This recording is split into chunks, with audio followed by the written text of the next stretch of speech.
I just find that he was absolutely right that quick action in dealing with negative issues and even preempting them at times is really the key or a key to success.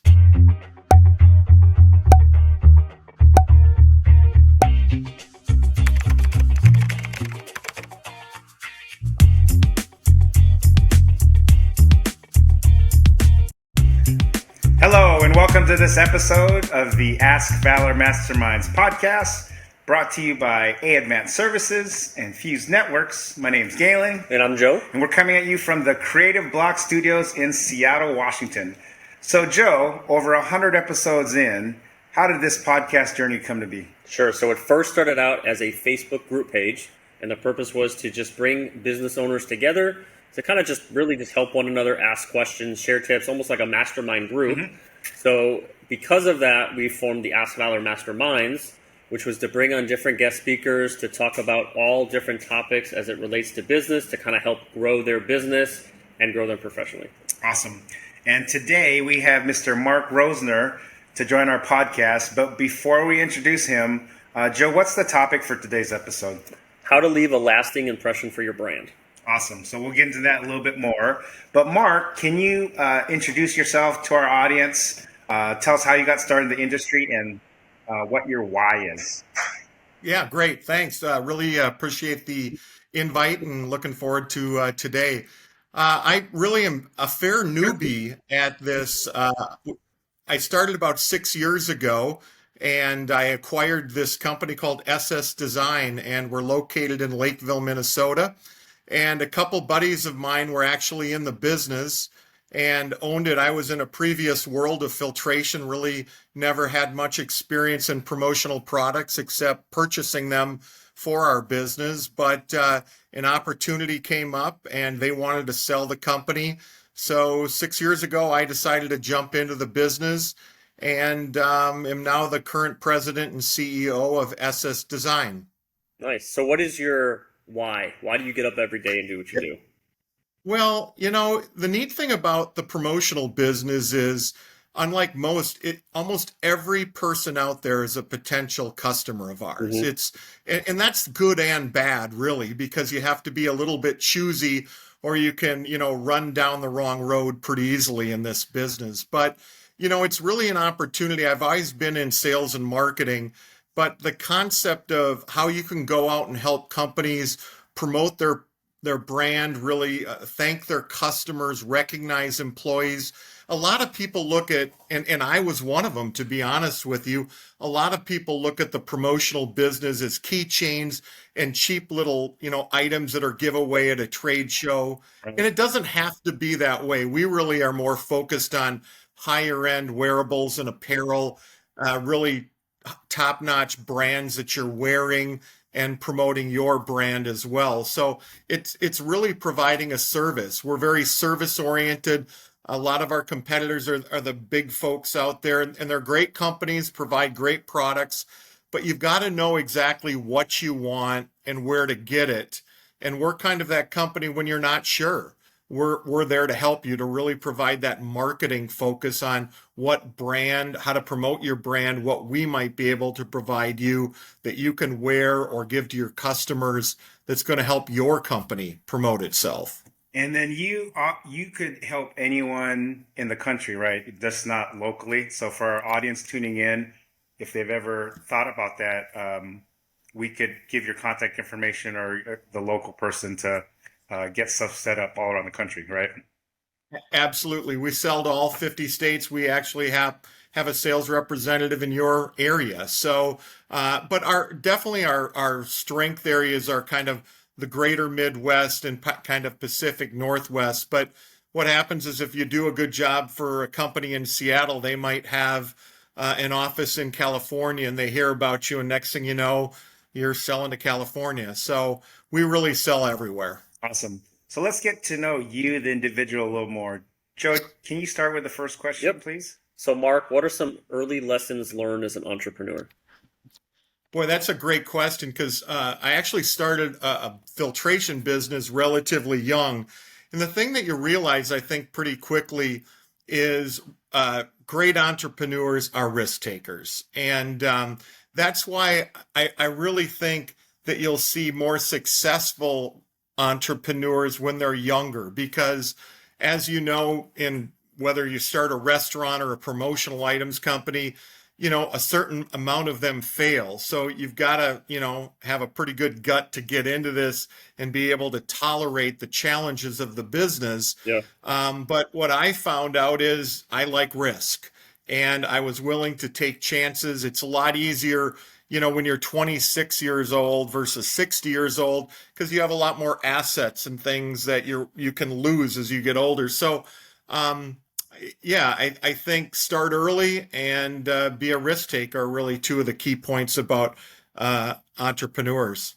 Awesome. So you've had a great journey from the filtration business to the promotional product business. In your business career so far, what is the best piece of advice that you've been given? Great question. I had this boss. His name is Norm Johnson. He was the CEO of a company called Clarcor, in which I ran a division for them called Total Filtration Services. And he was a tough guy, but I learned a lot from him. He was a great boss because he was an educator. And I was fairly early working for him, and something I think bad in the division happened. I can't even remember what it was. And I waited a couple days to tell him. And I learned very quickly. He sat me down and he said, "Listen, Mark, if anything bad happens in the business and there's challenges, I want to know about them immediately. And you can, if there's good things that happen, that's great. You can tell me about it in a day or two, but I want the bad news first." And, if you really think about that, so many people, whether it's even in their business life or personal life, hold back and don't share the negative things. And I'm a believer that if you do that and jump on it, you can, let's say you lose a big account. They tell you they no longer want to do business with you. You can wait and mope for a couple days, or you can jump on it, start making phone calls or get in the car and drive there and try to earn the business back. And I just find that he was absolutely right, that quick action in dealing with negative issues and even preempting them at times is really the key, or a key, to success. Mark, especially now, like, get the bad news as soon as you hear it. Almost technology today, from the news cycle before of a 24-hour news cycle to a 24-second news cycle now, information gets out there. So just being more proactive than reactive quicker is just a good thing. We had a previous guest, shout out to Casey Jaycox, win the relationship, not the deal. Yeah. So even like you're creating this relationship, not worried about the deal, maybe circling back. So love it.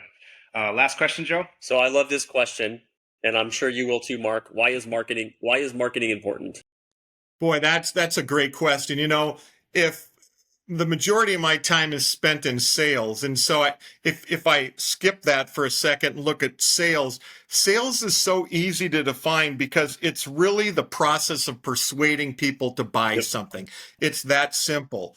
But if you look at marketing, it is everything to a company. You're doing research, marketing research, you're doing forecasting for a company.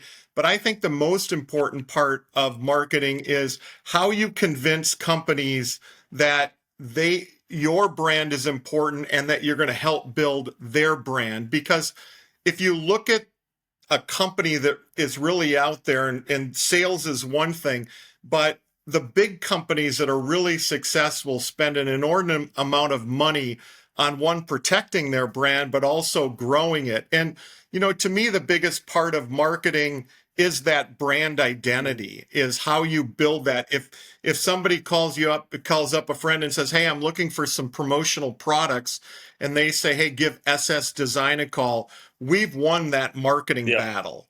And the sale then becomes relatively easy because their mind is made up. But there's a lot of pieces to it, whether it's research, promotion, building customer loyalty is a huge part of marketing. So, I know companies like yours specialize in this, and it's such a broad piece of the business, an important function of the business. But I'll be honest, I think very few companies do marketing as a whole very well.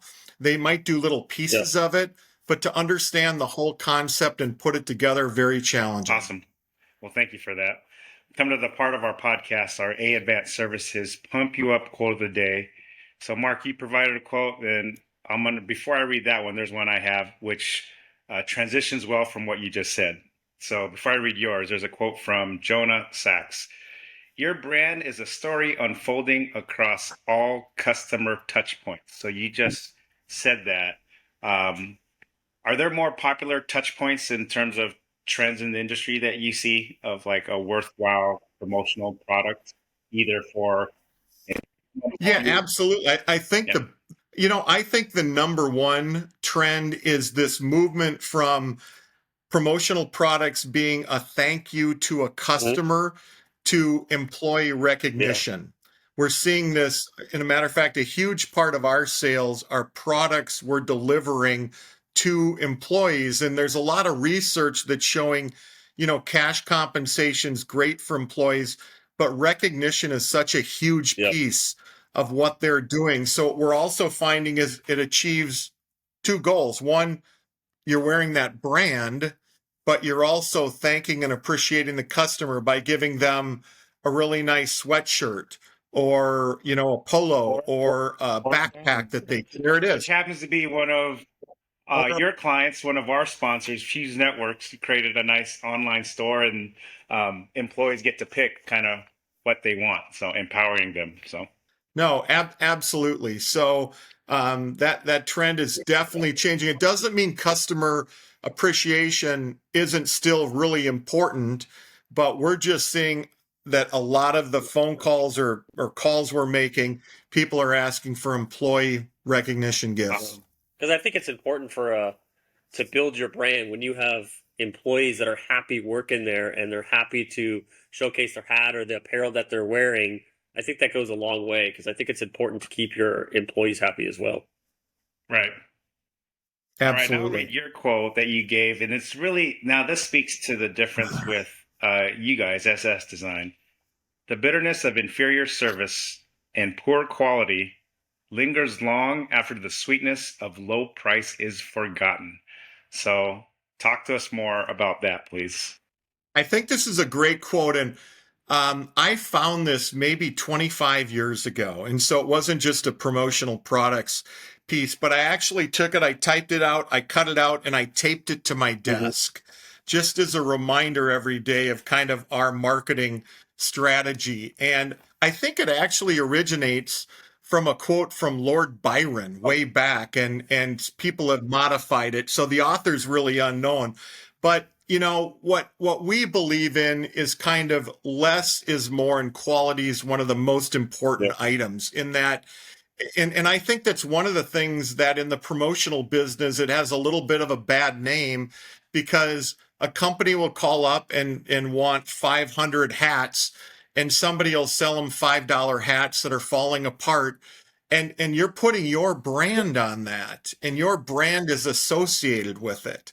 And so what we try to convince our customers is don't do 500 hats, do 200 hats, but do a nice $10, $12 higher quality hat that's going to hold your brand and tell the employee or the customer that we believe in you. You're worth that quality.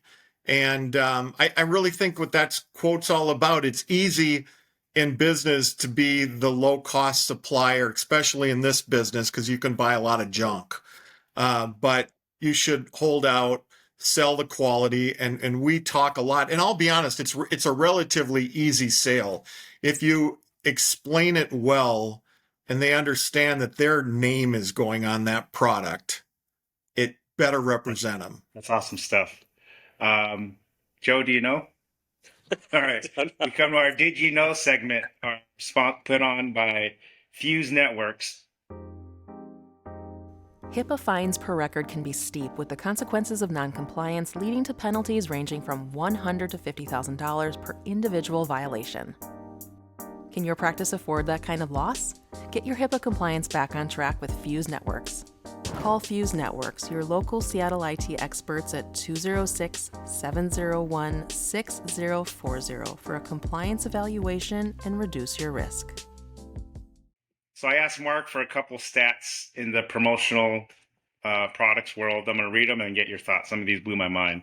So Joe, would you mind reading Yep. the first one, please? Promotional products industry consists of 40,000 companies and 489,000 industry jobs. 40,000 companies, Mark? That's a lot of Well, competition. So yeah.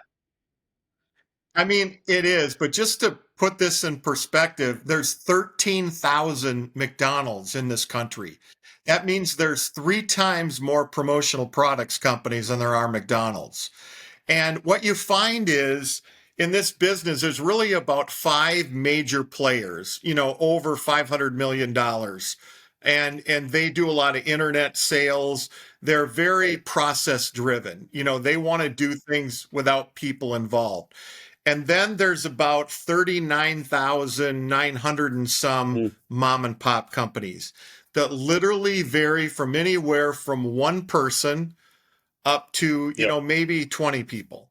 And they are very locally based. A lot of them do just their Yep. town's business. They probably haven't made a sales call in more than 20 Yep. miles away. But to be honest, they do a really good job. And what we've tried to do is bring in the technology of some of the big players and provide a very much more service oriented, better selection, easier to deal with. I love the easy button, very Yep. much our mentality. And so it works for this business. And it's just a surprising number. 490,000 employees. Again, the vast majority of those are at the big places. And again, you get just a few at the small All right. places. This next one, annual revenues exceed 23 billion in 2022.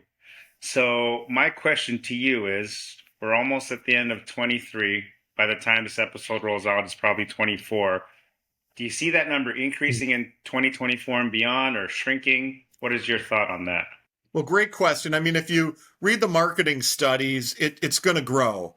And I mean, COVID were Yeah. brutal years for this business. People were buying some items for employees at home, but almost no Yep. customer sales were happening. So it almost reset $4 or $5 billion. And we're kind of growing back out of that. But I see the industry probably growing at 5 to 6% annually for the next few years. I mean, here's my challenge to you. Well, you're in marketing, you know this, but sometime you're walking down the sidewalk, try to find somebody that doesn't have some type of logoed apparel on. And I mean, 23 billion, it'll probably be, close to 24 billion next year. It's a mind-boggling number in terms of You individual mentioned about items. quality. Is that that attributed to businesses buying higher quality products or a higher volume of the same stuff? Boy, that's a good question. I'll bet you the count of items that are being sold is actually maybe down, but we're definitely seeing a move to quality and value in terms of high quality. So instead of them buying a $3 t-shirt, we're seeing them buying a $7, $8 t-shirt, even for, if you're doing a fundraiser where Mhm. you're buying 1,000 of them, people want to see that t-shirt worn Right. more than once. And if you give them the cheapest But I product, they're think just that not the going to reason do why that. is because people want better quality. So like the t-shirts that a lot of companies buy, they buy the inexpensive ones because it costs the less, Right. but it's not the most comfortable to wear. And then they get the feedback probably from their employees of like, well, do we have anything else? Or if they ask like, hey, why aren't you wearing the shirts or the sweatshirts we gave you? And the honest answer is going to be because probably it's not comfortable. And I know that to be true because that's why there's more. I mean, I see my clients buying quality product, not just the Quantity. cheapest. Yeah. Joe, can you read the third stat, please? Yeah, I like this one. 91% of customers surveyed had at least one promotional product in their kitchen. And I find this true to be true because like I know like there's a guy who sells Cutco knives, right? And I've ordered Cutco knives from him Yeah. and put my contact information and Valor marketing on it and then give those out to customers. Though it wasn't ordered from like a company like yours, every customer, I mean, just consumers out there, they just have products in their kitchen. So I understand it. Yeah, and I just threw this one in because I think it's a little bit surprising that one wouldn't think of a promotional item in a kitchen, but like in front of you guys, that's either a tablet stand or a Mm-hmm. recipe stand, that might go in your kitchen. But it's weird. Charcuterie boards was Mm-hmm. one of our biggest sellers this last year, and that's because this whole movement towards Yes. home and comfort is really big right now, and kitchens where a lot of people find comfort, and so when you can make an impact on your brand showing up Yeah. in This their next that kitchen. 90% of people who receive a promotional product can recall the name of the brand. Again, That's pretty powerful. yeah, I know Cutco knives now because I have one that I've given out and then I've received two. So I just know the name of that brand just because I use it all the time. No, absolutely. I think that speaks for itself. People want to spend their marketing dollars, and when you can give them something that they're going to remember you and your company, um, that's an important piece of it. And when people see, you're wearing a nice polo, or you guys have Yeah. like quarter zips on, I think you see your brand, and it Mm-hmm. speaks to people, and it's memorable. And that's what we're looking for. So that's why promotional items are often considered one of the number one, or if not the number one, marketing sales All tool right, out this there. last one, 94% of executives and 88% of employees believe that clear workplace culture is a key component of a business's success, which can include giving rewards, recognition, and the right tools in terms of branded products. So you mentioned it earlier, promotional products, not just for giveaways, but for internal culture. Joe, Mm-hmm. you mentioned it too. Just a quick thought on that, Mark. No, absolutely. And, a lot of, we talked about the monetary rewards, but, this comes from Deloitte. This doesn't come from the industry itself, and so what you'll find is that in touch, corporate leaders are finding that they better recognize their employees, and they Yep. better do it often. And so you're seeing all sorts of items, being offered to the employees, as well as non-promotional items like sports, sending them Yep. off to a game or a restaurant or different things. But we're just finding that employee recognition is such a big deal, and so many it's hard enough to find employees. Keeping them is absolutely critical. And you just don't hear that many people saying, I'm leaving for another $2,000 a year. You'll hear people saying, oh, I didn't feel valued. They didn't Right. see me. So this is, a good way to do All it. right, so let's get into it. How to leave a lasting impression for your brand. Um, can you name one or two things you see a lot of businesses do wrong when they purchase promotional products? Yeah, a lot of it is they'll give it to the wrong, or they'll give it as a blanket Mm-hmm. to all customers. And we see it's a lot better to break your customer base down. And if, it's the old Mm-hmm. 80-20 rule.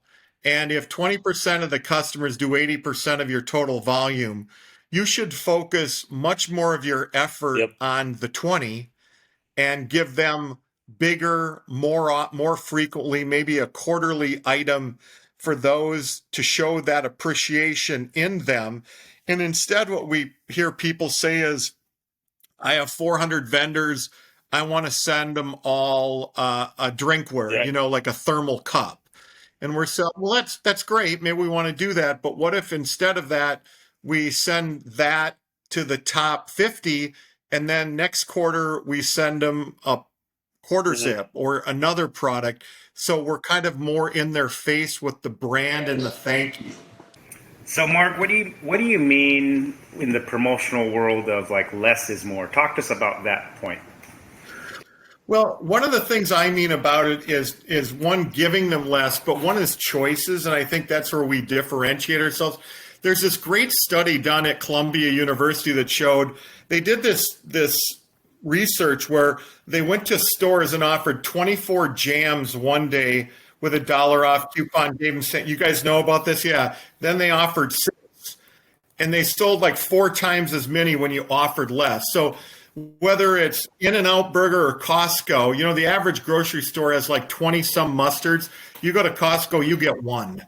And so this whole concept, what we try to do, if you went online on our website or any other company's website and asked for a polo shirt, you'd probably get 1,000 choices. So what we try to do is give you 2 or 3 by asking you the right questions. So what our goal is to provide you less information so you don't become overwhelmed. And we do that through the service we offer by talking to you and finding out what you want and then giving it to you. So basically the individual reps in your company in the different parts of the country, they're actually taking the time to listen to a business owner, find out what their needs are, and then it's a more consultative approach to, hey, based upon what you told me, this is, I think, the best options for this and maybe the best options for that. Absolutely. It's more or less a consultative sale. And, like we're going to a conference here for 4 days in January where there's like 4,000 vendors of all these manufacturers of product. And we're going to walk around and see them and understand what's new and what's good and what's unique. And then it's our job to have that arsenal when we go to our customer base or prospect base. So let me ask you something and maybe put you on the spot. So for businesses listening, tuning in, they're hearing what they like. Does it cost anything to get like the consultation or something set up to all right, I want to set this up for my employees or my customers to choose from? Absolutely not. At SS Design, that entire process is no charge. We'll go through it. Most of the people end up buying from us, but not everyone. But there's not a charge for that. Oftentimes, there's even a sample process that for sizing or people want to see and touch it. And we do that as well. All right. So at the time of recording, it's the season of giving, right? Yeah. So we want to give stuff to our customers. Take I'm going to put you on the spot. This wasn't on our discovery call. But for customers tuning in, wanting to set up to work with you guys with the products that are right for them, is there an offer you could give our audience right now? Absolutely. Why don't we do this? If they just mention Ask Valor or the podcast, let's give them 15% off that first order. And we want to grow the business. We'd love to acquire. We're confident that once somebody takes a look at us and gives us a shot, they're going to be customers for a long time. So absolutely. All right. So I'm gonna call an audible and throw a curveball at you. I'm going to give you a couple scenarios, and we'll do a mini kind of thing. So our customers that we serve, 60% of who we serve are the home service industries, right? Yeah. So let's take a plumber, for example, right? Yes. A plumber, they do about, let's say, $5 million in business annually. Have never done promotional products. They have to do, you have one product to get the most bang for the buck. What would you give to the customers of a plumbing company? I'll put you on the spot. Well, since plumbing has to do with liquid, I would probably do a piece of drinkware with their brand logo on it and probably a phone number on it as well. And, have something decent because they can use that as a leave behind. They're small enough that those plumbers can carry it with them.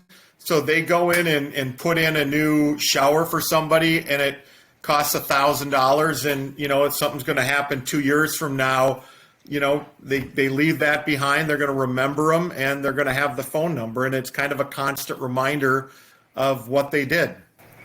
I like that. I would even do one step further for the plumber. I would just not tell them I'm giving them something. And as I'm leaving the house, right, I would just maybe place a couple of drinkwares just at the kitchen sink. That's because great. When the plumber leaves, then most likely that homeowner's will be like, hey, you forgot your so-and-so at the house. And it'll be like, no, that was my gift for you.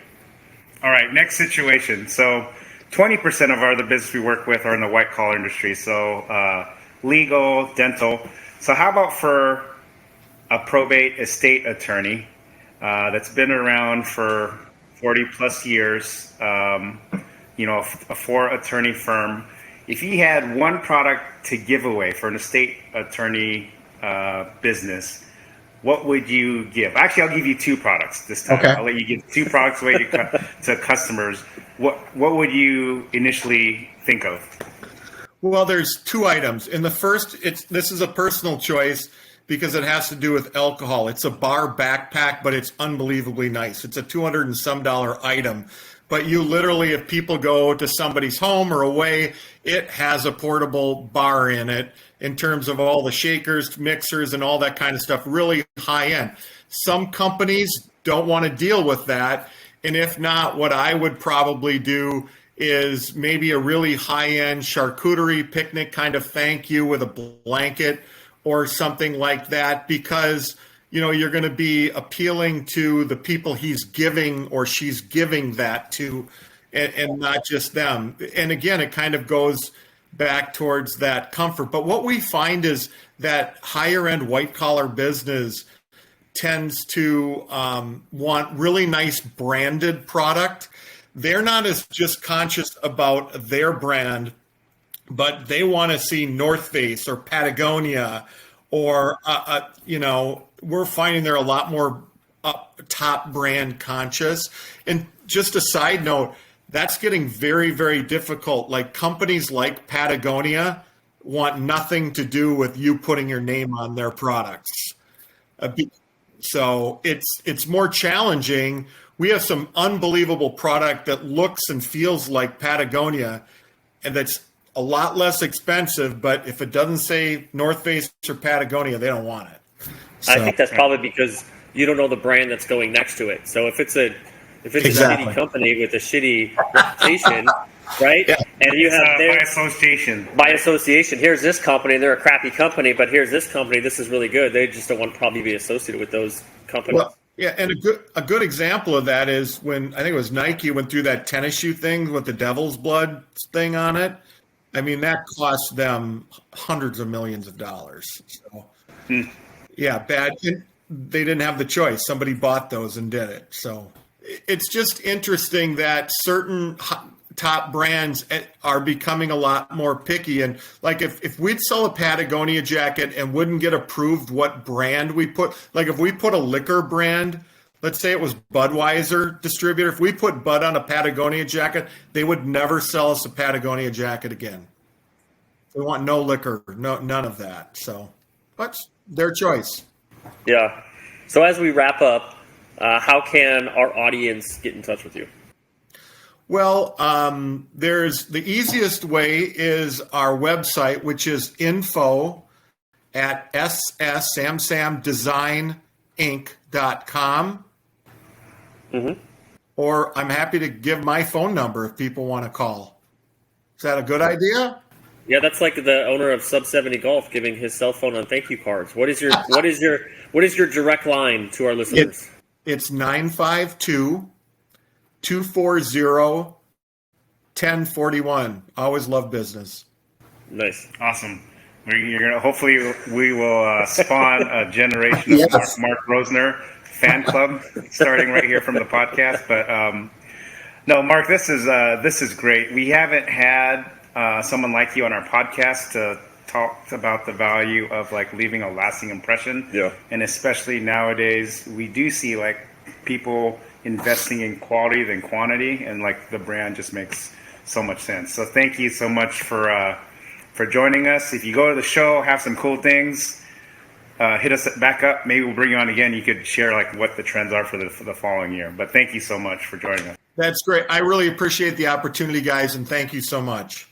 So on behalf of our sponsors, A Advanced Services and Fuse Networks, my name's Galen. And I'm Joe. Coming at you from the Creative Block Studios in Seattle, Washington. Thank you for tuning and watching this episode of the Ask Valor Masterminds podcast. Thanks, everyone. Thank you.